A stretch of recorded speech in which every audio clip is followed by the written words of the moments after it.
Buenas tardes a todos por ahí en Facebook Live. Estoy aquí en el Consulado de México, denunciando una violación de derechos humanos tanto en territorio chihuahuense como en el Consulado de Los Ángeles, California.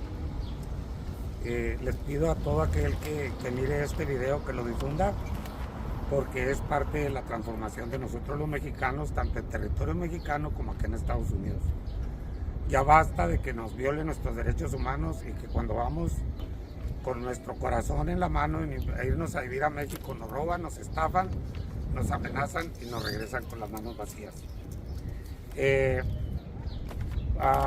Esta entrevista que me están haciendo aquí se la dedico al único presidente que hemos tenido en los últimos 60 años, Manuel López Obrador, el cual, aunque no me ayude, y que ojalá llegue este video a sus manos, aunque no me ayude en el caso de violación de derechos humanos, ya me ayudó por todas las construcciones que ha hecho en México, cosa que los demás expresidentes ladrones nunca hicieron. Para empezar la narrativa, primero quiero decirles que yo he intentado todo tipo de intentos de recibir la justicia del gobierno mexicano y simplemente se me niega por los ladrones que voy a denunciar ahorita. Inclusive aquí, como pueden mirar, hace años Manuel López Obrador tuve la dicha de estrechar su mano aquí en Juárez. Cuando vino, le presenté mi caso, le di una carta y él me firmó esta carta. Esta es la firma de nuestro presidente Manuel López Obrador, donde prometió darle seguimiento a mi caso de violación de derechos humanos, y simplemente tal vez los asesores legales de él que forman en su comitiva simplemente lo negaron. Más adelante lo voy a mencionar. Viajé al Distrito Federal con José Luis Soberano, el mero de violación de derechos humanos en México, y me dijo que él se basaría en la resolución que hizo Derechos Humanos aquí en Chihuahua. Me dijo: usted tiene que ir a las instancias del estado de Chihuahua a procesar lo que usted nos está planteando. Este ignorante, el asistente de José Luis López Soberanes, nomás simplemente se lavó las manos en no atendernos para nada. Aquí en este video les voy a dar un poquito de las instancias de gobierno a las cuales acudí en Chihuahua. Como me dijo él, las personas que voy a mencionar aquí, yo fui asesorado por el periodista José Luis Sierra del periódico La Opinión, que era el coordinador de ese periódico, el cual acabó amenazado, tanto él como los dos reporteros que me entrevistaban, los amenazaron verbalmente para que no siguieran mi caso. Dice así: acudí a las siguientes instancias institucionales del gobierno de Chihuahua buscando justicia a la violación de mis derechos humanos, tipo extorsión y amenazas para salir exiliado de mi propio país, México. Sergio Martínez Garza, secretario de Gobierno. Ricardo Mejía Rey, secretario de Contraloría. Pablo Tamés, presidente de la Junta de Conciliación y Arbitraje. Celso Gutiérrez, asesor de la Secretaría de Gobierno. César Martínez Acosta, secretario de la Secretaría de Gobierno. Óscar Francisco Yáñez, presidente de Derechos Humanos. José Luis Armendáriz, visitador de Derechos Humanos. Francisco Carrillo, visitador de Derechos Humanos. Eloy Morales, secretario de Atención Ciudadana. Julián Salinas Chávez, procurador de Justicia del Estado. Gustavo Andrés Morales, director del Departamento de Tránsito. Enrique Castillo, subdirector del Departamento de Tránsito. Salvador Ponce, abogado de la Procuraduría de Justicia. Luis Alfonso Ramos Peña, director de Trabajo de Provisión Social. Jorge Alvarado Gómez, abogado del Departamento Jurídico de la PG. Francisco Barrio, delegado de la Secretaría de la Contraloría. Ricardo Mejía Borja, secretario de la Atención Ciudadana. Y tengo que decirlo, porque no me gustaría, pero los ex gobernaladrones, Patricio Martínez y José Reyes Baeza. En esta carta, aquí está Pablo Tamés Galindo, que era el que hacía fraudes, no nomás a mí, a las maquilas de acá de Estados Unidos, y varias maquiladoras abandonaron Chihuahua por tantos fraudes laborales que hacían. El otro desgraciado, que era el patrón de él, viene siendo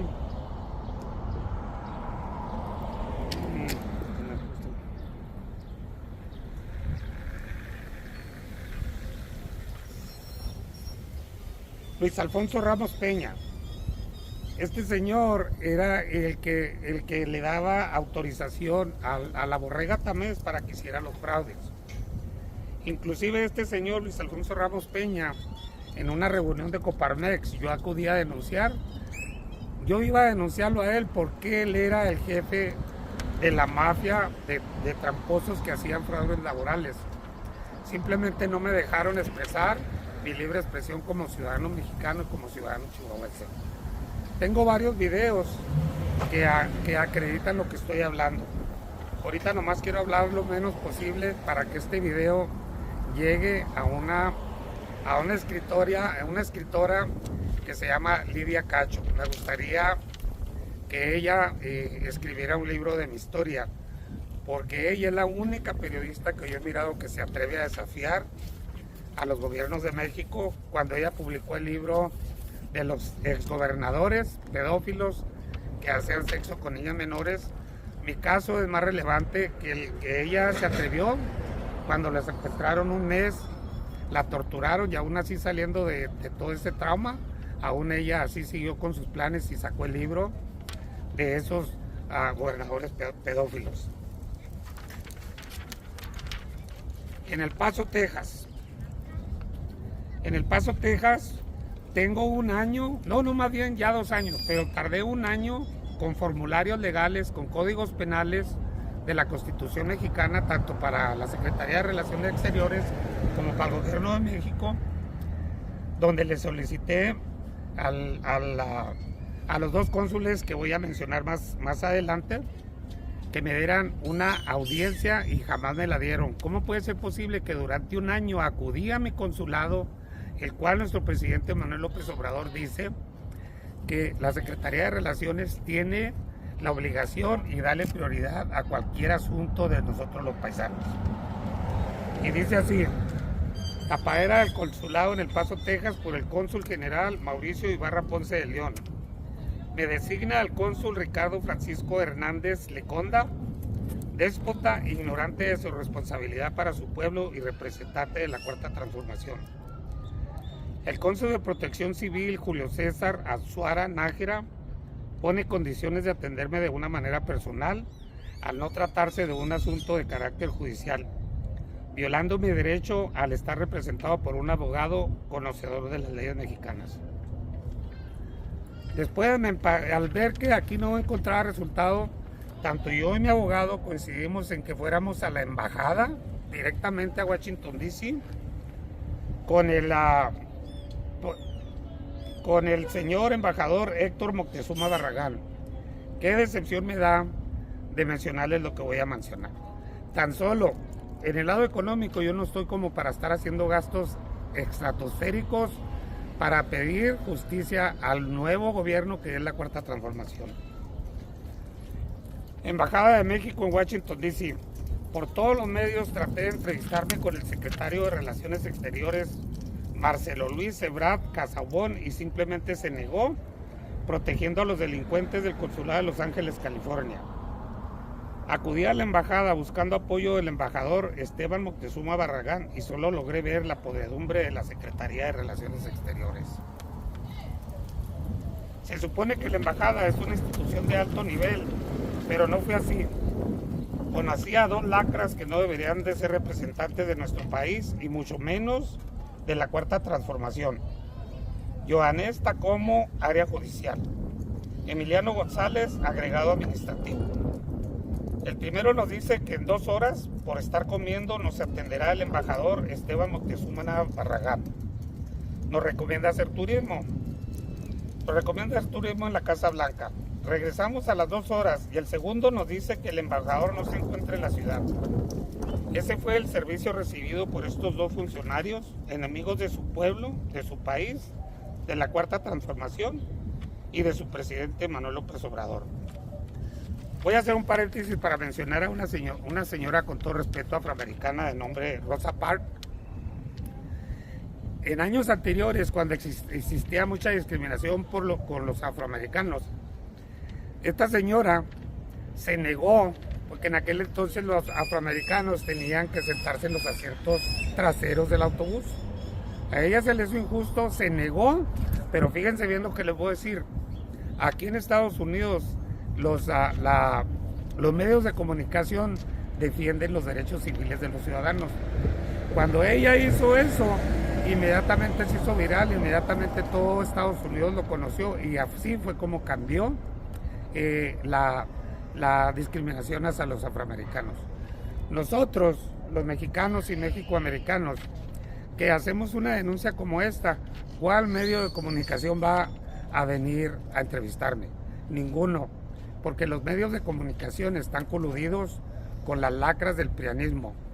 Entonces, qué tristeza me da de que yo estoy aquí buscando a la periodista, la que mencioné hace ratito, ya me estoy poniendo medio tenso, Lidia Cacho, para que escriba mi historia, porque voy a hacer varios videos, voy a estar viniendo aquí al consulado a sacar diferentes historias y videos para que vean cuál es la cochinada del gobierno de México.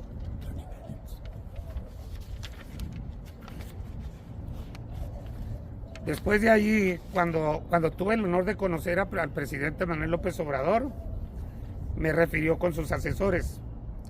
Aquí se los voy a mencionar. Jesús Ramírez Cuevas, coordinador general de comunicación social. Óscar Muñoz, subdirectora adscrito a la Coordinación General de CS y Vocería del Gobierno de la República. En fecha del 18 de agosto recibí una carta del señor Óscar Muñoz, subdirector adscrito a la Coordinación General de Comunicación Social del Gobierno de la República, el cual me comenta las regulaciones para la libre expresión de un connacional que tiene una vida similar de lucha como nuestro presidente de México, Andrés Manuel López Obrador. Sin acceso a las conferencias mañaneras del Ejecutivo, a él le tomó 18 años llegar a la presidencia y por primera vez en décadas tenemos los mexicanos un presidente legítimo que ama a su pueblo y que conforme a sus palabras, en su gobierno de la Cuarta Transformación no existen intocables. Hasta ahorita sí, porque ahorita voy a mencionar a Marta Aguilar Alatorre, a Fernando Tiscareño Luján y al que me amenazó de muerte, Patricio Martínez. Por mencionar algunos, aquí me dispongo a mencionarle su modo de actuar, que es el neoliberalismo. El porqué de esta expresión: han tenido el honor y la dicha de estar en comunicación con un servidor, Rubén Ortega Cázares, y simplemente le dan vueltas a los problemas planteados personalmente mediante una carta al presidente de la República al que se le entregó la mañana del domingo de 8 de agosto de este año en su visita a Ciudad Juárez, y la cual tengo una copia firmada por el propio presidente. Al día siguiente, 9 de agosto, fui contactado por el señor Rodrigo de la Riva, titular de la Unidad de Análisis Estratégico e Interinstitucionales, prometiendo dar seguimiento a mi solicitud de asistencia jurídica para un caso de violación de derechos humanos, de la que fui objeto en el estado de Chihuahua en el sexenio del prianista Patricio Martínez García, donde fui amenazado de muerte y se extendieron las amenazas por parte de todo el personal del Consulado General de México en Los Ángeles, California, donde la titular era la cónsul general Marta Irene Lara Alatorre, ex senadora periodista por el estado de Chihuahua, y donde también el cónsul de protección Fernando Tiscareño Luján me amenazó y me dijo todo tipo de obscenidades, incluyendo el vandalismo a mi propiedad en Huntington Park, California. Y con reporte de policía y del oficial que tomó la queja, le pude hacer nada al neoliberal debido a la inmunidad diplomática que gozaban con el encargo de la representación consular. ¿Cómo puede ser posible que un miembro del gobierno de México viene y vandaliza la propiedad de un connacional? ¿Cuál es la pinche inmunidad? Si él cometió un error, tanto el gobierno de Estados Unidos lo debería haber metido a la cárcel, o si no, de perdida el gobierno de México era para que lo castigara y sancionarlo en no volver a ocupar un puesto público, el cual ahora él está postulado por Morena. Ese es el problema, que a mí no me pela ninguna instancia de gobierno, porque la señora Luján, tía de él, es la presidenta nacional de Morena.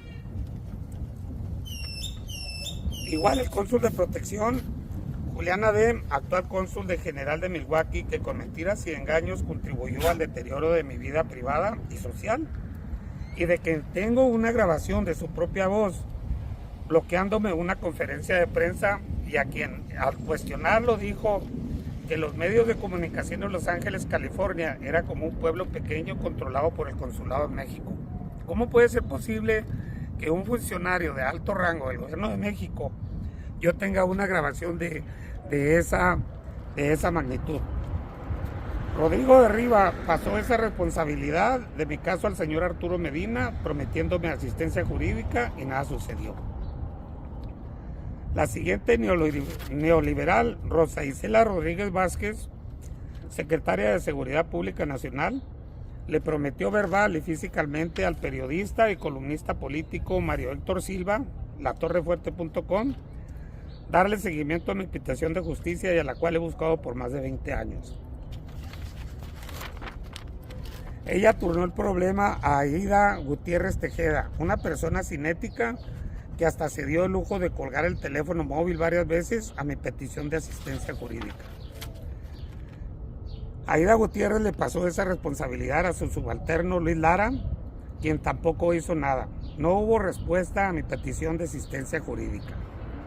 Me turnó al Departamento de Unidad de Construcción de Paz con Sara Cigales, responsable de esa área, y ella turnó el caso al doctor Arturo Medina Padilla, quien es el titular de la unidad. Paso a mencionarle a los funcionarios neoliberales del gobierno de la Cuarta Transformación, de la cual formo parte, y de los ideales de nuestro honorable presidente de México, Manuel López Obrador. Esteban González, director general de Comunicación Social de la Secretaría de Relaciones Exteriores, Cancillería, ignorante de que nosotros los paisanos necesitamos representantes dignos de la Cuarta Transformación. Leticia Mequitapermoto, directora general de Protección a Mexicanos en el Exterior, ignorante de lo que significa la protección de los mexicanos en el exterior. Le pasó el caso a Aida Gutiérrez Tejeda, y esta a su vez a Luis Lara, para encubrir a los delincuentes del personal del consulado de los tiempos de Marta y Lara, y posteriormente a Rubén Beltrán Guerrero. La otra dependencia contactada fue el órgano interno de control de la Secretaría de Relaciones Exteriores, cuyo titular, Soledad López Acosta, tampoco supo dar una respuesta y seguimiento a mi petición de asistencia jurídica, la cual me prometió en presencia de nuestro honorable presidente Manuel López Obrador. Sin más, por el momento quede usted, y con todo mi respeto le digo que es un compromiso moral de parte suya para que esta misiva tenga respuesta efectiva por parte del gobierno de la República.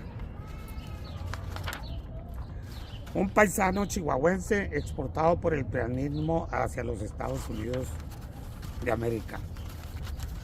Cómo me gustaría que este video, ya cuando se ponga, vamos a tenerlo en vivo en Facebook, en Instagram, que lo hicieran viral, tanto en México como acá también en Estados Unidos, para quitarme ya esta pesadilla y quitarme todas las grabaciones que tengo que involucran a Julián Adem, a los periodistas que amenazaron, porque me evitaron la rueda de prensa, bloquearon, increíblemente que parezca, bloquearon Univisión, Telemundo, TV Azteca, Radio Mexicana y al periódico La Opinión. Pero yo quiero que la periodista, la señora Cacho, escriba mi libro, porque voy a sacar las grabaciones donde Marta y Lara y Rubén Beltrán los amenazaban hasta de muerte a los periodistas para que no sacaran historia. Ya para acabar, para no hacerlo muy extenso,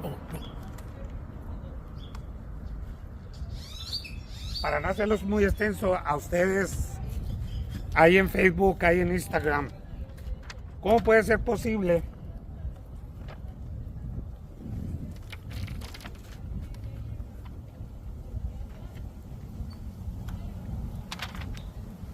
puede ser posible que fui y hice un gasto estratosférico viajando a Washington, D.C. para ser atendido por mi embajada, por mis funcionarios de mi embajada? ¿Cómo puede ser posible que aquí está Embajada de México, Washington, D.C., mayo 22 del 2023? Aquí la otra, Secretaría de Relaciones Exteriores, Embajada de México en los Estados Unidos, embajador Héctor Esteban Moctezuma Barragán, mayo 22. Es por eso